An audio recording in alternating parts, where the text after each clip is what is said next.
2 भाऊ होते, फ्लॅटवरनं सर दोघांची भांडणं झाली, कुणाला द्यायचा, आणि 20 वर्ष बोलत नव्हते. दोघांचा एक चांगला गुण होता, एकाच गुरुकडे जायचे, एकाच गुरुजींच्याकडे जायचे सत्संगाला.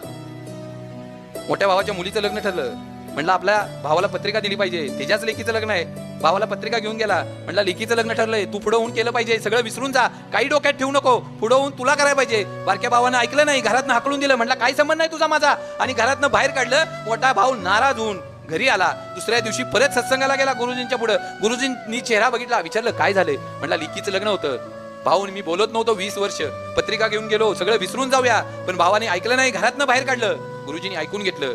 थोड्या वेळाने दुसरा भाव आला, त्याला बोलवलं, विचारलं मी तुला काल काय शिकवलंय ते लक्षात आहे का? आठवून बघितलं त्यानं, नाही म्हणलं तुम्ही काल काय सांगितलं मला लक्षात नाही. अरे मी तुला काल काय सांगितलं ते लक्षात नाही, आणि 20 वर्षापूर्वी भाऊ काय म्हणला होता हे का लक्षात ठेवलंय?